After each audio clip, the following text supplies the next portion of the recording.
So now we are at the Elmina Castle. We're getting ready to go in. I'm just trying to show you guys in the background. All right, let's go.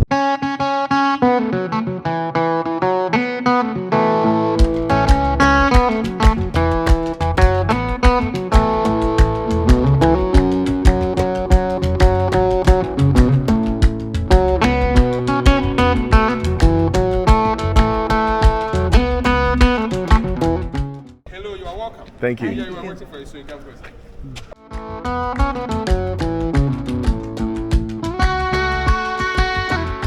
This underground water reservoir was built by the Portuguese.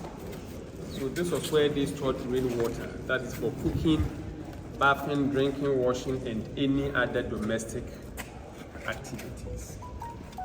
See, this same reservoir was never used by the Dutch when they came, because they thought the Portuguese might have poisoned it.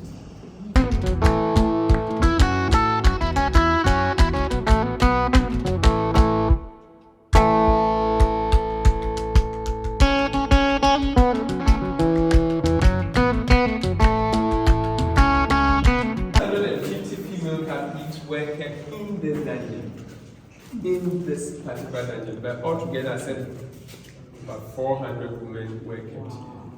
You see, in the dungeons, the captives were fed just as something enough to sustain them from dying. I told you that they were brought from Saga slave market in Cambodia, here and there, meaning they were brought from different tribes. So communication was a problem. It was a communication barrier.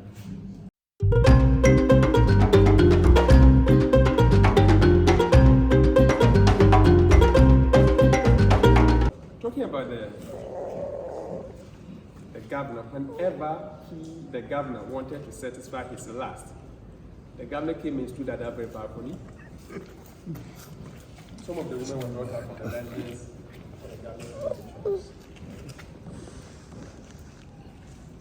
Now, after making his choice, it could happen that that person, the selected captain, could have been in the danger for some days or weeks without washing them. And possibly she might also. It could happen that she was her menses. So it became necessary for that person to take a bath or to wash down. So the soldiers took from this same reservoir for the selected captive. After taking a bath, she was taken from here to go to a gardener's quarters. Please come in.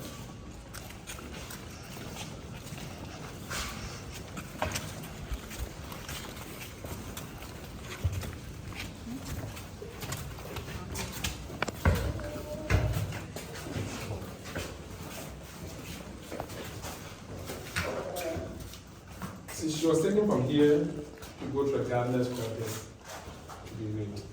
Now, after the rape, they brought her back to join her friends. Some of the women became pregnant. So when the ships came, those who were found pregnant were sent to the town for them to stay there to give birth.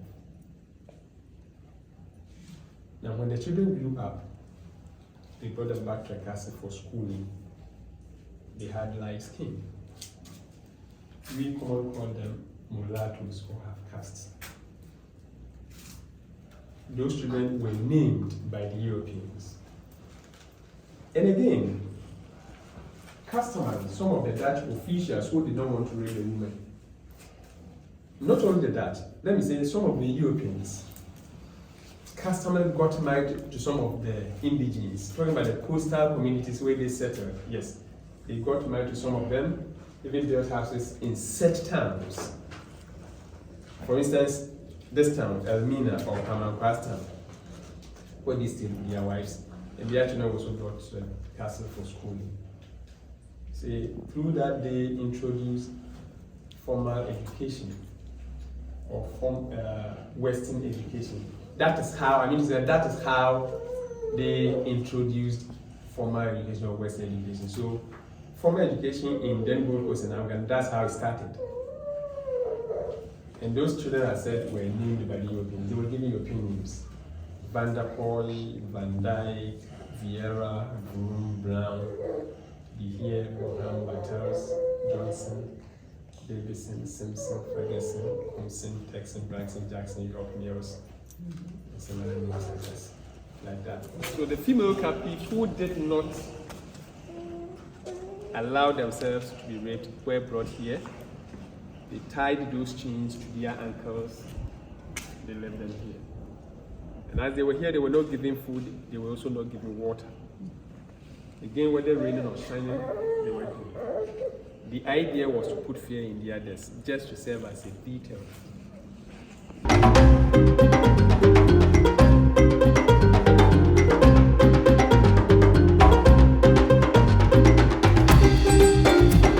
Okay, so this is where the governor, he would come, he would look down, he would choose which female slave that he wanted to bring back up to his quarters or his apartment so that he could rape them. So he would literally have them lined up down here. He would choose who he wanted. From there, they would take the lady to go and bathe herself, and then they would come up these little side stairs. There's actually a little tunnel here. So the stairs, the side stairs led to here. It's like a little secret, you know, side case.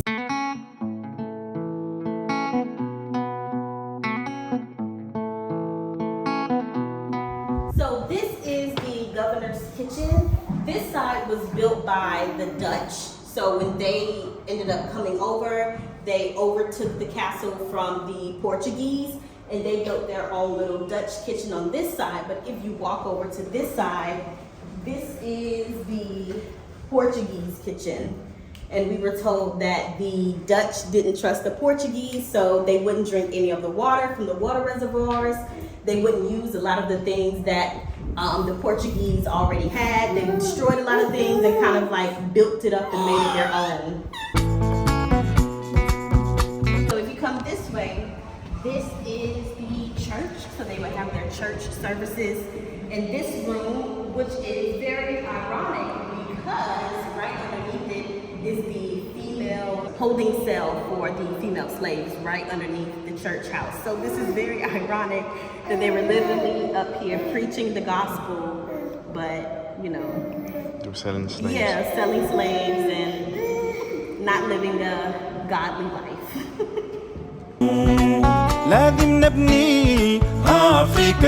Now, in this particular room, this is where they brought the officers or the white men when they misbehaved or they did something they weren't supposed to do. So this room is not much bigger, but it is a little bigger. There's a window here, there's a window here, and then the door has a lot more ventilation coming through as well. So even in, you know, holding cells, or I wouldn't say holding cells, but even there's a difference between when the slaves or the enslaved people did something wrong and then when the white man did something wrong, they still got like better treatment.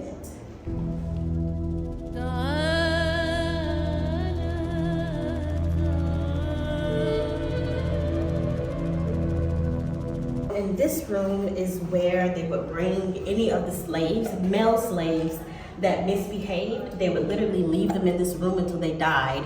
If you came into this room, you would not come out alive. So literally they left you here to die and then they would just throw you into the ocean. There's no windows. There is literally no ventilation, only from the door. It's really hot in here and I'm standing right by the door, so imagine. So this is the door of no return. As you guys see, it's very small, very narrow, but this is where the slaves were literally, this was their last point of being in Africa really before they were put on a ship and shipped off to wherever they were going. So the door of no return.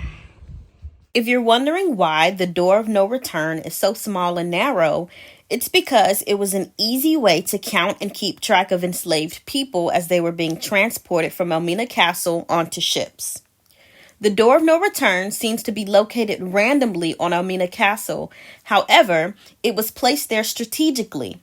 This was to reduce the chances of enslaved people possibly escaping while being loaded onto ships.